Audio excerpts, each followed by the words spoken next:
Olá pessoal, tudo bem com vocês? Aqui está tudo bem! No vídeo de hoje vou falar sobre o filme O Massacre da Serra Elétrica.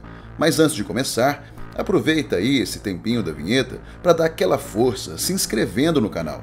Ajude a educar o algoritmo do YouTube fazendo esse vídeo chegar a mais pessoas. Demorou? Então vamos lá!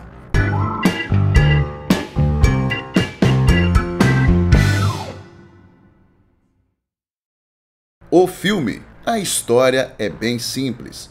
Um grupo de 5 adolescentes, dirigindo pelo Texas, encontram uma família de canibais assassinos e passarão pelos piores momentos de suas vidas. Tudo isso ao som ensurdecedor e agoniante de uma motosserra, empunhada pelo ícone dos filmes de terror, Leatherface. No verão de 1973, o novato diretor Tobe Hooper e um grupo de atores desconhecidos se aventuraram no calor infernal do Texas para fazer um filme de terror. Com um orçamento bem pequeno, eles produziram um dos filmes mais aterrorizantes já feitos. Mais de 4 décadas após seu lançamento, O Massacre da Serra Elétrica ainda choca e emociona o público com suas imagens realistas, um tom meio desequilibrado e com uma campanha de marketing que deu super certo, dizendo que o que vimos na tela foi baseado em uma história verdadeira. Nada mal para um pequeno filme que levou o elenco e a equipe à loucura durante a produção. O Massacre da Serra Elétrica é uma produção de 1974, dirigida por Tobe Hooper e estrelada por Marilyn Burns, Ellen Danziger, Paul Pertain, William Vail, Terry McMinn, Edwin Neal, Gene Siedel, Gunnar Hansen e John Dugan. O filme faturou 30 milhões de dólares para uma produção de míseros 60 mil dólares. O orçamento apertado e o inferno da produção. O local principal de filmagem foi uma fazenda do início do século passado. O pequeno orçamento e preocupações com o aluguel de equipamentos de alto custo significava que a equipe tinha que filmar 7 dias por semana até 16 horas por dia. O ambiente estava extremamente úmido e o elenco e a equipe encontraram condições complicadas, com temperaturas máximas de até 43 graus. O Massacre da Serra Elétrica foi basicamente filmado usando uma câmera Eclair NPR de 16mm, que exigia 4 vezes mais luz do que as câmeras digitais modernas. A maior parte das filmagens ocorreu na casa da fazenda, que estava cheia de móveis construídos com ossos, penas por todos os lados e animais em gaiolas. A casa não tinha refrigeração artificial e a ventilação natural não era das melhores.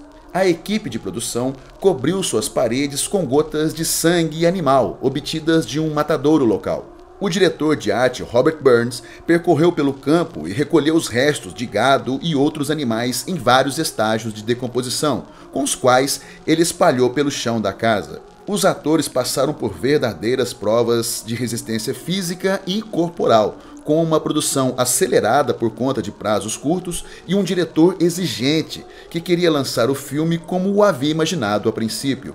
Coloque na conta as péssimas condições climáticas e uma produção que contava com uma grana muito curta e o resultado não poderia ser outro além do inferno na produção. O início de tudo. As inspirações para o roteiro de O Massacre da Serra Elétrica são as mais diversas e surpreendentes possíveis, desde a tentativa do diretor Tobe Hooper em dar uma nova roupagem à história de Joãozinho e Maria, até a mais óbvia, que é a história do serial killer Ed Gein. De acordo com Hooper, porém, o momento em que o roteiro realmente começou a ter forma foi quando ele teve que ir a uma loja de departamentos fazer suas compras de Natal. Como havia muitas pessoas nas lojas, o diretor acabou tendo que esperar a sua vez bem ao lado de uma estante cheia de motosserras. Hooper disse que ficou imaginando como seria mais fácil passar pela multidão se tivesse nas mãos uma daquelas motosserras. Ele foi para casa com essa ideia na cabeça e imediatamente começou a escrever a história. Com a espinha dorsal do texto já finalizada, Hooper e o co-escritor Kim Henkel martelaram em um roteiro ao longo de várias semanas e decidiram batizar de Head Cheese, ou cabeça de queijo, baseado em uma das linhas de diálogo do roteiro. See, they make head cheese. They take the head and they boil it, except for the tongue. And they scrape all the flesh away from the bone. Em seguida, o título foi alterado para Leatherface, o nome de um dos personagens mais icônicos do filme. Apenas uma semana antes do início das filmagens, que decidiram bater o martelo para o título The Texas Chainsaw Massacre, uma sugestão do chefe da comissão de cinema do Texas, Warren Scarring. As origens de Leatherface. Leatherface, o camarada com a motosserra nas mãos e que entrou para a história do cinema como um dos grandes vilões do gênero terror, tem fortes influências na história do maníaco Ed Gein, graças à sua máscara feita de pele humana. Mas Gein não foi a única inspiração para o personagem. A ideia da máscara veio do diretor Hooper, e a história por trás dessa escolha é bem sinistra e assustadora. A ideia veio de um médico que ele conhecia e que havia lhe contado uma história um tanto bizarra, de quando ainda era um estudante de medicina. Durante uma aula em que a sua turma estudava cadáveres, o tal médico entrou no necrotério e esfolou o rosto de um dos cadáveres, aproveitando a pele para fazer uma máscara de Halloween. Embora seu nome sugerisse um rosto horripilante, Leatherface, ou cara de couro, usa mais de uma máscara durante o filme, e a explicação é bem simples. O personagem usava as máscaras para se expressar. Portanto, à medida que suas emoções vão mudando durante a história, as máscaras também sofrem alterações. Tem a máscara de matar, mais simples, que ele usa durante a maior parte do filme, a máscara, digamos, mais caseira, que ele usa enquanto prepara o jantar para mostrar seu lado mais doméstico, e a máscara coberta de maquiagem, que ele usa para se sentar à mesa para jantar, vestido com um terno, puxando a tradição sulista de se vestir adequadamente para a refeição da noite. Gunnar Hansen não era o Leatherface original. É difícil imaginar alguém que não seja o ator Gunnar Hansen por trás da máscara de Leatherface do filme original. Mas isso é só agora, pois Hansen não foi a primeira escolha da produção para o papel. Quando soube pela primeira vez que o filme estava sendo feito, Hansen, que naquela época era um estudante de pós-graduação em Austin, foi informado de que seria ótimo para o papel, mas que já haviam encontrado outra pessoa. 2 semanas depois, Hansen foi informado de que o ator que faria Leatherface estava muito bêbado e escondido em um hotel de estrada, sem condições de começar as filmagens. Então, Hansen liga para o produtor Bob Burns, dizendo que se o papel tivesse disponível, ele aceitaria. Com seu porte físico de 1,80 e pesando cerca de 100 quilos em 1973, o ator seria fisicamente perfeito para o papel, e rapidamente foi contratado. O personagem não tinha diálogos e suas expressões faciais estavam escondidas por uma máscara. Portanto, Hansen teve que inventar outras maneiras de se expressar durante suas cenas. Para isso, o ator buscou outros laboratórios de atuação um tanto inusitados. Quando o diretor Hooper queria que o personagem gritasse como um porco, Hansen procurou uma fazenda de criação de porcos e começou a estudar as atitudes dos animais. Para capturar a instabilidade mental do personagem, o ator foi a um hospital psiquiátrico de Austin e estudou os movimentos dos pacientes do local, que ele então incorporou em sua performance. Apesar de toda essa dedicação, Hansen não chegou a um acordo com os detentores dos direitos do filme e nunca mais retornou para sequências e remakes como Leatherface. Apenas em 2013, ele voltou para a franquia como Boss Sawyer, no filme O Massacre da Serra Elétrica 3D. Hansen, infelizmente, faleceu em 2015. A filmagem foi angustiante. O Massacre da Serra Elétrica foi produzido com um modestíssimo orçamento de $60 mil. Mesmo para a década de 70, esse valor era considerado muito baixo para a produção de um filme. Para efeito de comparação, o filme Halloween, do diretor John Carpenter, produzido na mesma época, também era considerado de baixo orçamento, e ainda assim custou 5 vezes mais que o Massacre da Serra Elétrica. Um valor tão baixo para a produção de um filme significava salários baixos e longas horas de trabalho para o elenco e toda a equipe. Para piorar ainda mais a situação, a equipe suportou um rigoroso verão no Texas com temperaturas bem acima da média, um único banheiro compartilhado por mais de 3 dúzias de pessoas, figurinos que não podiam ser alterados porque os atores não tinham essas trocas de roupas e alguns adereços bizarros em algumas cenas, como ossos e carne apodrecida. Praticamente nenhum membro da equipe saiu ileso da experiência. principalmente durante as filmagens da cena na casa da família canibal. Há relatos de atores e técnicos que corriam para as janelas da casa para vomitar e respirar um pouco de ar fresco entre as tomadas. Anos depois, Hooper sarcasticamente se referiu à experiência como um verão interessante. A cena do jantar foi filmada em apenas um dia. A famosa cena do jantar, perto do final do filme, em que a personagem Sally é aterrorizada por Leatherface e sua família, é uma das sequências mais marcantes do cinema de terror. Parece que você está realmente assistindo um grupo de pessoas cedendo à loucura, e talvez fosse mesmo.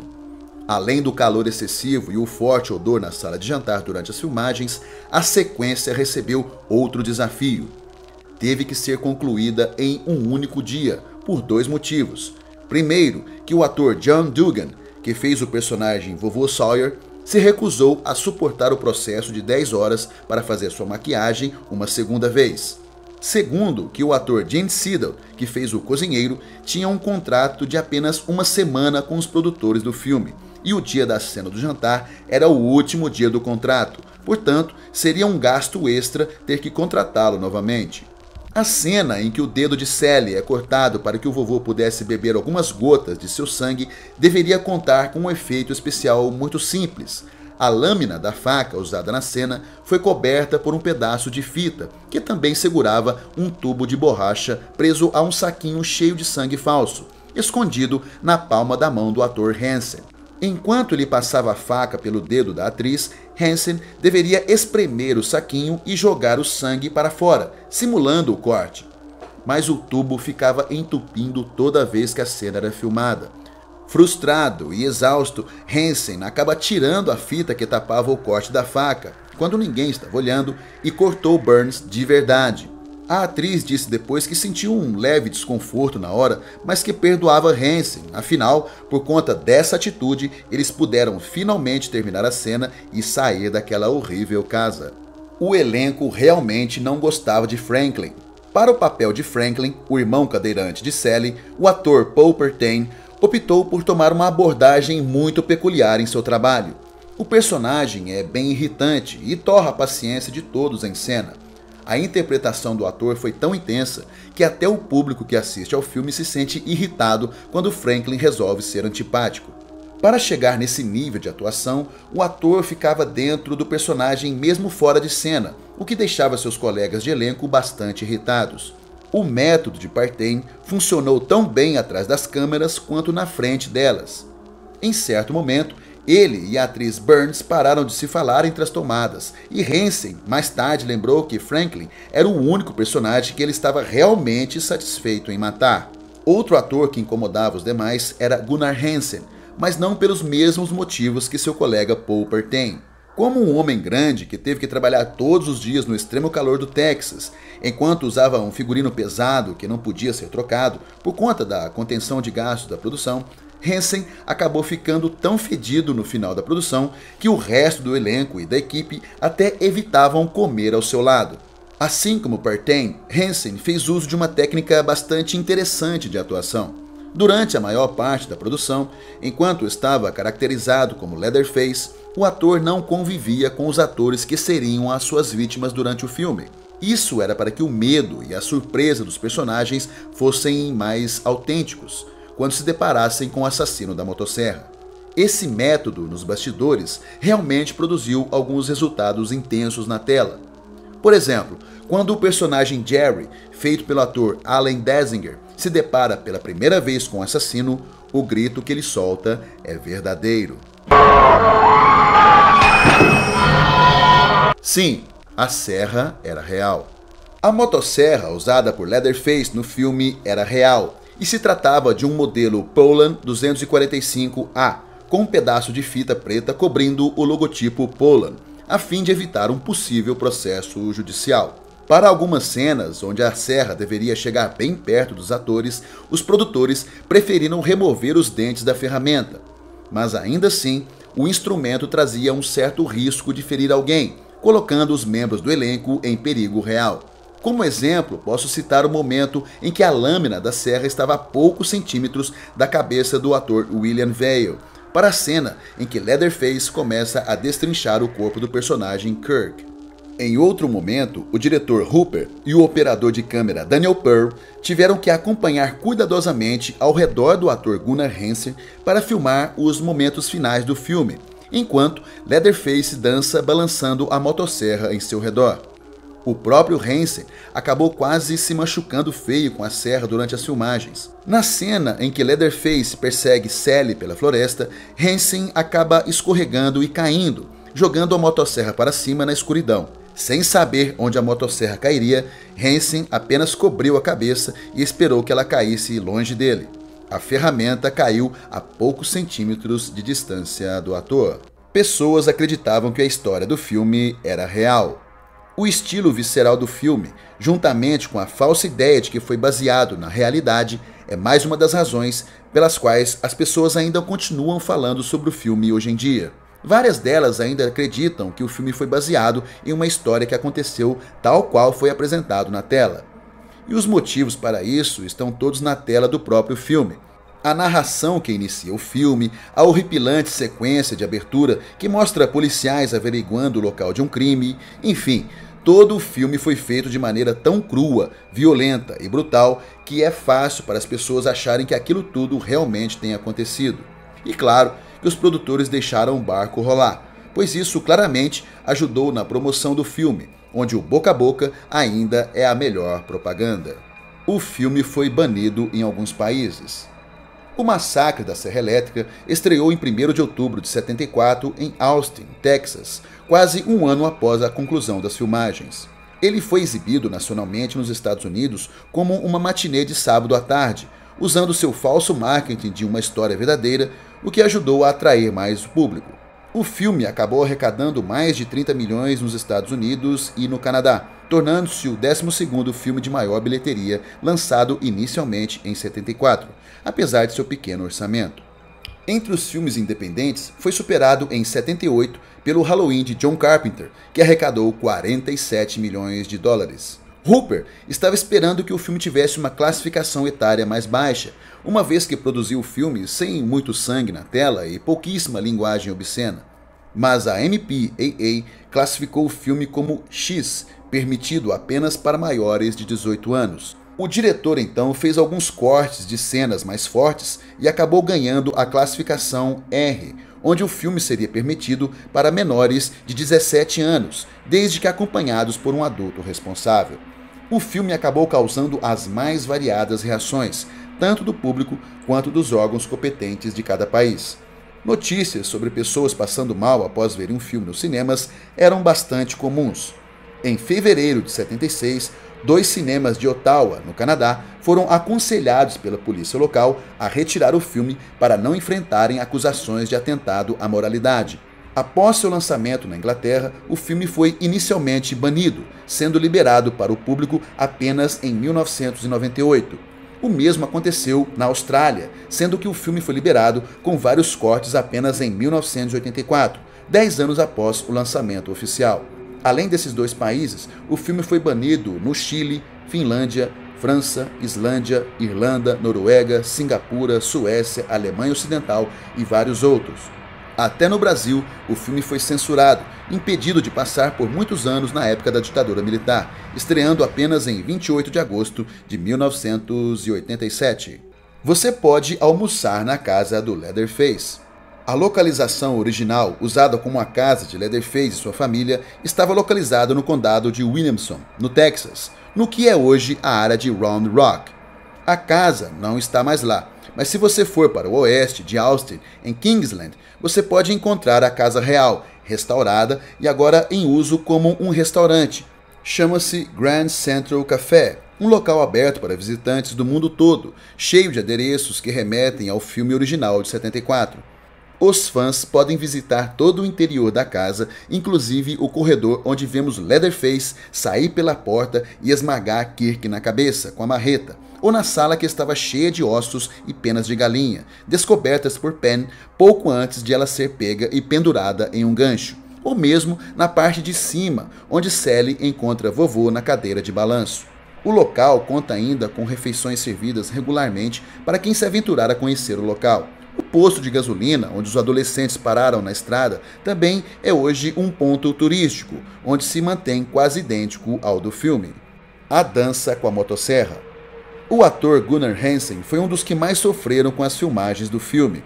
Além de ter que carregar uma motosserra ligada durante horas, ele ainda tinha que usar o mesmo figurino por dias seguidos, sem lavar, o que o deixava com um odor bem forte.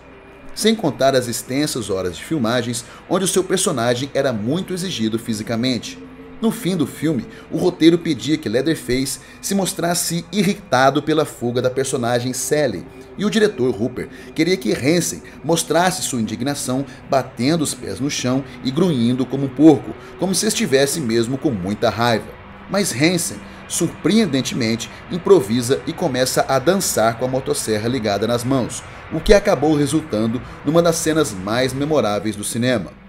O ator disse mais tarde que a emoção de terminar as excruciantes filmagens era tanta que ele resolveu soltar todo o peso que estava carregando até aquele momento e dançar com a motosserra parecia uma boa ideia. A performance assustou a equipe, mas ficou no corte final do filme para a alegria dos fãs do terror. As sequências, pré-sequências e remakes. O sucesso comercial e de público do filme de 74 acabou originando outras tantas sequências, pré-sequências e remakes. Apesar de nenhuma delas passar perto da originalidade e qualidade do primeiro filme, algumas dessas continuações são bons filmes que merecem sim uma conferida. O Massacre da Serra Elétrica 2, de 1986, é ambientado 13 anos após os eventos do primeiro filme. O Massacre da Serra Elétrica 3 é uma continuação dos dois filmes anteriores. O Massacre da Serra Elétrica, O Retorno, de 95, é o quarto e último filme da série original. Em 2003, tivemos o remake O Massacre da Serra Elétrica, que recontou a história do primeiro filme numa nova roupagem. Em 2006, veio a pré-sequência do remake de 2003, O Massacre da Serra Elétrica, O Início. O sétimo filme, O Massacre da Serra Elétrica 3D, de 2013, é uma sequência direta do filme original de 74 e não faz referências aos eventos das outras continuações. A pré-sequência Leatherface, de 2017, é o oitavo filme da franquia e foi lançado direto para vídeo no Brasil. Está previsto o lançamento de um nono filme da franquia, ainda este ano, trazendo o personagem Leatherface mais velho, numa trama que se passa 47 anos depois do original. E aí, já assistiu o Massacre da Serra Elétrica? O que você achou? Deixa aqui embaixo seu comentário que é muito importante para o canal esse retorno. Aproveite, se inscreva, ative o sininho para receber todas as notificações de novos vídeos. Toda semana tem vídeo novo aqui no canal. Estou deixando aqui do ladinho na tela alguns vídeos que tenho certeza que você vai gostar. Meu nome é Juliano Mineiro e esse foi mais um vídeo do canal Top Cine Mais. Valeu, um abraço e tchau, tchau.